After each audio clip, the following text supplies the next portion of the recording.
Thanks for watching. Don't forget to like, comment, share and subscribe to Mufti Tariq Masood, famous scholar. کہ یار واقعی یا تو آپ آلٹرنیٹ پیش کرو متبادل. خام خامے اعتراضات کرنا یہ انگلی توڑنا ہے کہ نہ ادھر کے رہے نہ ادھر کے. تو ہم انجینئر سے بھی کہتے ہیں یا تو کوئی صحیح بزرگ پیش کر دو ہمارے سامنے. آج کے دور کے کچھ 25-30 بزرگوں کے نام بتا دو. غامدی صاحب سے ہم کہتے ہیں اور کوئی 25-30 اچھے اسکالرز کے نام بتا دو جو 100% اسلام کو سمجھتے ہوں. اور ایتھیسٹ سے ہم کہتے ہیں کہ یار اسلام بھی غلط, عیسائیت بھی غلط, یہودیت بھی غلط, سب غلط ہو گئے. تو صحیح کیا ہے؟ پھر صحیح اور غلط کی ڈیفینیشن کیا ہے؟ کوئی تم ہمیں بتا دو جو عقل کے معیار پہ پورا اترتا ہو. تمہارے پاس تو کوئی راستہ سرے سے ہے ہی نہیں, کیونکہ عقل رہنمائی کر ہی نہیں سکتی بہت ساری چیزوں میں. تو تم بلا وجہ حضرت عیسیٰ پیدا نہیں ہوئے تھے, یہ کیا ہے؟ انگلی توڑنا. بلا وجہ بیٹھ کے کیا کرنا؟ انگلی توڑنا. اور کوئی ایسی شخصیت گزری نہیں ہے, بیکار قسم کی فضول قسم کی باتیں. اور اس کے اخلاقی نقصانات کتنے ہیں. انسان کو آپ نے مان لیا اتفاق سے پیدا ہوا ہے, تو اتفاق سے پیدا ہونے کا مطلب اس کا کوئی ویژن نہیں ہے, پھر سارے کام اتفاق سے ہی کرے. یہ جو جس وقت بن پڑے کر لے. جس کا کوئی انسانوں میں اگر ہدف بنانا پڑتا ہے, لائف کا پرپز کیا ہے, آپ کا ویژن کیا ہے, یہ نہیں بناؤ گے آپ ڈپریشن کے مریض بن کے مر جاؤ گے, آپ پاگل ہو جاؤ گے. آپ کو پتہ ہی نہیں ہے صبح اٹھ کے میں نے کرنا کیا ہے. یا تو آپ ہوس کے پجاری بن جاؤ گے, نفس کے غلام, بس شہوتیں پوری کرنی ہے میں نے, ہر آنے والا دن پہلے سے زیادہ لذت میں گزرے. تو یہ انسانوں کا ویژن نہیں ہو سکتا, اس سے تعمیری سوچ پیدا نہیں ہو سکتی. تو پھر تعمیری سوچ کیسے پیدا ہوگی آپ بتاؤ؟ ان کے پاس کوئی راستہ نہیں ہے. اور میں بار بار یہ بیان بھی میں کر چکا ہوں, لیکن ابھی موضوع آیا تو میں پھر دوبارہ کر رہا ہوں کہ باطل فرقے کو پہچاننا, یاد رکھو 2 منٹ کا کام ہے, زیادہ لمبی چوڑی بحث نہیں کرنی پڑتی باطل سے. باطل جب آپ پر اعتراضات کرے نا, تو ان اعتراضات کے جوابات میں نہیں پڑھو. آپ بولو ان اعتراضات کی بنا پر میرا مسلک ہو گیا غلط, لیکن تو اگر مجھ پہ 10 اعتراض کر رہا ہے نا, تو جس مذہب کی طرف مجھے دعوت دے رہا ہے اس پہ 10,000 اعتراضات ہیں.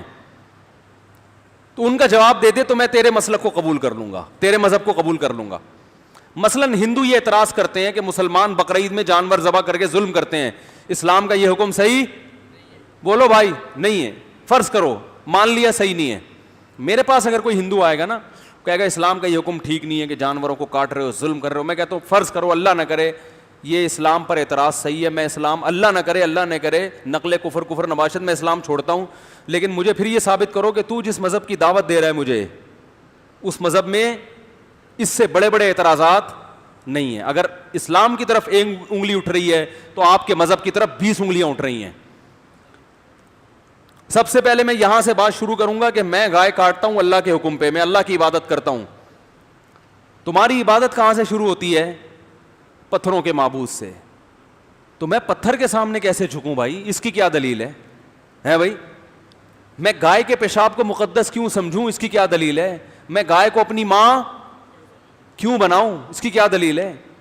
دودھ تو بھینس کا دودھ زیادہ پیا جاتا ہے. میں نے تو بکری پالی ہوئی ہے بھائی, مجھے تو وہ دودھ پلا رہی ہے. ہمارے ایک رشتے دار تھے وہ شپ میں نا, تو وہ ان سے کسی ہندو نے کہا کہ آپ دیکھیں نا گائے اتنی دودھ پلاتی ہے, آپ گائے کا دودھ نہیں پیتے؟ انہوں نے کہا نہیں میں تو بکری کا پیتا ہوں. حالانکہ وہ پیتے نہیں تھے, لیکن ایک مثال تھی. اس کا مطلب میں بکری کی عبادت کروں پھر؟ اور جتنا ہم دودھ پیتے ہیں اس سے زیادہ خدمت تو ہماری اور بھی مخلوق کرتی ہے. وہ مخلوق ہماری, بہت ساری مخلوق اور اس سے زیادہ خدمتیں کر رہی ہے ہماری. تبھی تو جو جھوٹے خداؤں کے قائل ہیں ان کا پھر ایک خدا نہیں ہے. کبھی وہ ستاروں کی پوجا کرتے ہیں, کبھی وہ روٹی کی عبادت کرتے ہیں, کبھی کس کی. تو اللہ نے تو ہمیں اس کنفیوژن سے نکال دیا کہ بھائی یہ ساری تمہاری خدمت کے لیے میں نے لگائے ہیں, یہ اپنی مرضی سے تھوڑی کر رہے ہیں تمہاری خدمت. ارے گائے اپنی مرضی سے تھوڑی خدمت کر رہی ہے, بیل اپنی مرضی سے کر رہا ہوتا نا تو نہیں کر رہا ہوتا. وہ کہتا میں کیوں ہل کے آگے, مجھے کیوں جوت رہا ہے, صحیح مجھے کیوں لگا رہا ہے. میں اتنا پاورفل, اتنا طاقتور, میں ہل کیوں چلاؤں؟ اس کی آنکھوں میں پٹی باندھ لو, 24 گھنٹے گھومتا رہے گا. کولو کا بیل ہوتا ہے نا, گھومتا رہے گا گھومتا رہے گا گھومتا رہے گا. وہ اپنی مرضی سے تھوڑی, اس کو تو خدا نے ایسا بنایا کہ اس میں کھوپڑی رکھی نہیں, اس کو مسخر کر دیا ہمارے لیے کہ انسان تیری آنکھوں پہ کالی پٹی باندھے گا اور تجھے پش کرے گا, تو سمجھے گا لانگ روٹ پہ نکلا ہوں میں, وہ سمجھے گا آج میں کراچی ٹو پشاور جا رہا ہوں میں. وہ یہی سمجھ رہا ہوتا ہے, تبھی اس کی پٹی باندھتے ہیں. اور ایک بیل وہ لگا دیتے ہیں تاکہ مالک کو پتہ چلے کہ یہ چل رہا ہے. وہ چلتا رہتا ہے, وہ جب آنکھ کھلتی ہے یار میں وہیں کا وہیں کھڑا ہوا ہوں. ٹھیک ہے, تو بیل اپنی مرضی سے تھوڑی یہ کر رہا ہوتا ہے.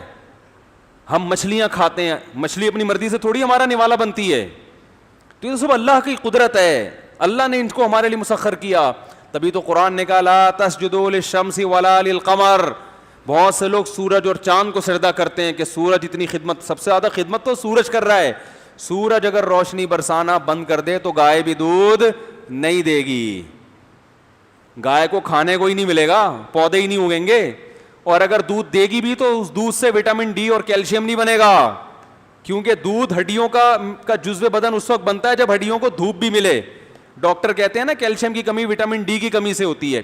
وٹامن ڈی میں ہوتا کیا ہے کہ کیلشیم کو آپ کی باڈی کا حصہ بناتا ہے, یعنی دودھ میں کیلشیم ہے نا, تو وہ جزو بدن, گاڑی اردو استعمال کر رہا ہوں, یعنی بدن کا پارٹ اس وقت بنے گا جب اس پہ سن لائٹ لگے گی. تو زیادہ خدمت کون کر رہا ہے؟ سورج کر رہا ہے. تو اسی وجہ سے بہت سے لوگوں نے سورج کی پوجا کرنا شروع کر دی, یار یہ تو بڑی خدمت کر رہا ہے. اللہ نے فرمایا یہ اپنی مرضی سے نہیں کر رہا,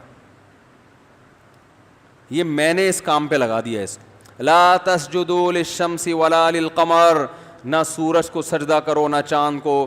واسجدوا للہ الذی خلقہن, اس ذات کو سجدہ کرو جس نے سورج اور چاند کو پیدا کیا. سجدہ واجب ہو گیا, بعد میں کر لیے گا. تو اگر میرے پاس کوئی ہندو آئے تو میں اس کو 2 منٹ میں اس طرح سے کیا کر دوں گا؟ ٹہلا دوں گا. بھائی میں اسلام کو چھوڑ کر کوئی مجھے دوسرا راستہ تو بتا. اور اگر تو دوسرا راستہ بھی نہیں بتا رہا اور اسلام پہ بھی اعتراضات کر رہا ہے, تو وہی کام ہے کہ فرینڈس کرکٹ کلب کا نام کیا ہو جانا چاہیے, چینج ہو جائے. کیا ہونا چاہیے وہ نہیں پتا, بس سب کو کنفیوژن میں ڈالا, پتلی گلی سے نکل لی. اس کو کیا کہتے ہیں؟ انگلی توڑنا. انگلی توڑ کے نکل لی. تو زیادہ تر لوگ کمنٹس میں انگلیاں ہی توڑ رہے ہوتے ہیں بیٹھ کے. جو باطل لوگ ہیں نا, بیانات پہ اعتراض, اسلام پہ اعتراض, کبھی فقہ حنفی پہ اعتراض کرتے ہیں, یہ صحیح نہیں ہے. تو بھائی کوئی دوسرا فقہ مرتب دکھا دو, پھر مرتب ہو جس میں تمام جزیات کا حل ہو. لوگ کہتے ہیں قرآن و حدیث میں ہے. قرآن و حدیث میں ہے تو پھر آپ یوٹیوب پہ کیوں بیٹھے ہوئے ہو لوگوں کو بتانے کے لیے؟ قرآن حدیث لوگوں کے سامنے لا کے رکھ دو نا. آپ جیسے یوٹیوب کے ذریعے ڈیفائن کرتے ہو تو فقہا نے کتابوں میں لکھ کے ڈیفائن کر دیا, تو بات تو ایک ہی ہے نا. بات کیا ہے؟ ایک ہی ہے نا. تو آپ بھی تو فتاوی لکھتے ہو, لکھی ہوئی تحریریں آپ کی بھی تو ہوتی ہیں. تو A to Z تمام مسائل کا حل دکھا دو. تو ہمارے پاس 4 فقہ کے علاوہ کوئی 5واں ہے ہی نہیں, تو ہم کیسے اس کو فالو کریں؟ 5واں فقہ ہی نہیں ہے تو بھائی فالو کیسے کریں گے ہم اس کو؟ پھر تو یہی ہوگا, کوئی اس کی سن رہا ہے, کوئی اس کی سن رہا ہے, کوئی قرآن حدیث کے نام پہ وہ مسئلہ بیان کر رہا ہے, وہ قرآن حدیث کے نام پہ الگ مسئلہ بیان کر رہا ہے, وہ قرآن حدیث کے نام پہ الگ. جتنے لوگ ہیں اتنے مسلک ہیں, لیکن انہوں نے سیاستاً نام ان سب کو ایک مسلک کا دیا ہوا ہے, حالانکہ وہ ایک نہیں ہے. طلاق کا مسئلہ پوچھ لو, چاروں فقہ میں پوچھو گے آپ کو جواب ریٹن میں پہلے سے صدیوں سے ایک ہی مسئلہ چلا رہا ہوگا. ان چاروں سے ہٹو گے, جتنے قرآن و حدیث پہ ریسرچ کرنے والے ہوں گے ان کے اتنے ہی فتوے ہوں گے. ایک کہہ رہا ہوگا قرآن حدیث کی روشنی میں طلاق ہو گئی ہے, دوسرا کہہ رہا ہوگا ایک بھی نہیں ہوئی ہے, تیسرا کہہ رہا ہوگا ایک ہو گئی ہے باقی 2 نہیں ہوئی ہیں. آئی بات سمجھ؟ سب کے الگ الگ مسئلے ہوں گے. تو پریکٹیکلی یہ پاسبل نہیں ہے, ممکن نہیں ہے. جو لوگ کہتے ہیں ہم کسی مسلک کو نہیں مانتے, یہ وہ لوگ ہیں جو اسلام پر عمل ہی نہیں کرتے ہیں, کیونکہ ابھی پورا عمل شروع ہی نہیں کیا, اس لیے ان کو مسلک کی ضرورت محسوس ہوئی نہیں ہے. یہ تھوڑا تھوڑا کر رہے ہوتے ہیں, کچھ وہاں سے کچھ وہاں سے. پورا اسلام کو فالو کریں گے تو ان کو ضرورت پڑے گی پراپر کسی مسلک پہ چلیں جس میں تمام مسائل کا حل موجود ہو. اس کے بغیر ممکن نہیں ہے چلنا. تو بس انگلیاں توڑ توڑ کے کیا کرنا؟ کنفیوژن پیدا کرنا. ایک دفعہ میرے پاس کچھ شیعہ حضرات کی طرف سے کچھ لوگ آئے اور مجھے کہنے لگے وہ لڑکے تھے, ان کو شیعہ حضرات نے کچھ باغ فدق وغیرہ کا مسئلہ نہیں ہے, وہ جو کہتے ہیں حضرت فاطمہ کی وراثت یہ کر لی وہ کر لی اس طرح کا. تو وہ کچھ لڑکے آئے مجھے کہنے لگے یہ حضرت فاطمہ رضی اللہ تعالیٰ عنہ پر معاذ اللہ ظلم ہوا تھا, حضرت ابو بکر حضرت عمر فاروق نے باغ لے لیا تھا, حدیث کا ریفرنس دیا, یہ وہ. مجھے کہا اس کا جواب دیں. میں نے کہا دیکھو میں ایک بات کا جواب دوں گا پھر تم دوسرا اعتراض لے کر آ جاؤ گے, پھر میں اس کا جواب دوں گا, تم ان سب باتوں کے کافی شافی جوابات الحمدللہ موجود ہیں, پھر چوتھا مسئلہ لے آؤ گے, پھر پانچواں لے آؤ گے, پھر چھٹا لے آؤ گے, پھر ساتواں. تو میں نے کہا میں تو پھر دن بھر یہی کرتا رہوں گا. تو میں نے کہا دیکھو اس کی ضرورت کیا ہے کہ اس سوال کا جواب کیوں چاہیے. وہ یہ اعتراض اس لیے کر رہے ہیں کہ ان کے خیال میں سنی مذہب درست نہیں ہے کیونکہ وہ ان میں غلط چیزیں آ گئی ہیں. میں نے کہا یہ تو سنی مذہب کے بنیادی عقائد میں سے ہے کہ صحابہ کرام نے حضرت فاطمہ کی وراثت نہیں لی. یہ تو ہمارے بڑے بڑے عشرہ مبشرہ ہیں جن کو دنیا میں جنت کی بشارت ملی, وہ نبی کی بیٹی سے وراثت کیسے کھا سکتے ہیں. یہ یعنی سنی مذہب کو کوئی اختلافی مسئلہ نہیں ہے یہ. میں نے کہا اس کا مطلب کیا ہوا کہ اگر آپ اس بات کو درست مان لیتے ہو تو پھر سنی مذہب ہی غلط ہو جائے گا کہ جس میں اتنے بڑے بڑے بلینڈر ہوئے ہیں کہ اہل بیت سے معاذ اللہ نفرت سکھائی جا رہی ہے اس میں. تو میں نے کہا ان سے کہیں کہ ہم سنی مذہب کو میں چھوڑنے کے لیے تیار ہوں اس اعتراض کی بیس پہ, لیکن اس شرط پہ چھوڑوں گا کہ پھر مجھے کوئی دوسرا پلیٹ فارم دیں جس پہ اس سے بڑے بڑے اعتراضات نہ ہوتے ہوں. سمجھ رہے ہیں. تو میں نے کہا پھر جن لوگوں نے, دیکھو ہر شیعہ کو انگلی توڑنے کی عادت نہیں ہوتی, میں مانتا ہوں, ابھی محرم آ رہا ہے ویسے بھی پھر ایک شیعہ سنی کی جنگ نہ چھڑ جائے. جو چیز میں سمجھانا چاہ رہا ہوں اس کو فوکس, لیکن انگلی توڑنے والے ہر ایک میں ہوتے ہیں نا, بحث کرنا بلا وجہ. اہل حدیث میں بہت سے معتدل ہیں, اپنی نماز پڑھتے ہیں نکل لیے, لیکن بعض کیا کرتے ہیں بلا وجہ آپ کو آ کے چھیڑنا. اور یہ دیوبندیوں میں بھی ہوتے ہیں, ہر فرقے میں ہر طرح کے لوگ ہوتے ہیں, تو شیعوں میں بھی بہت ہول سیل کے حساب سے ہیں. آپ بیٹھو گے وہ باغ فدق لوٹ گیا, نمبر حضرت علی کا تھا, ان سے خلافت چھین کے کس کو دے دی گئی, ابو بکر کو دے دی گئی, پہلا نمبر ان کا تھا, یہ کیا ہو گیا. وہ بیٹھ کے نا پھر آپ وہی کیا ہے کنفیوژن. تو بھائی اس کا جواب یہ ہے کہ یار اس سے یہ ثابت ہوتا ہے سنی مذہب غلط ہے, تو میں مان لیتا ہوں غلط ہے, تو مجھے بتاؤ پھر میں سنی مذہب کو چھوڑ کر کس طرف آؤں. کیونکہ اگر آپ اپنے مسلک کی طرف بلاتے ہو تو پھر ہمارے پر اگر 4 اعتراضات ہیں تو آپ پر 4000 اعتراضات ہیں, ان کا جواب دو. تو میں نے کہا باطل کے سوالات کے جوابات میں پڑھنے کے بجائے نا اس سے سوالات پوچھنا, بولو بھائی شروع کر دو.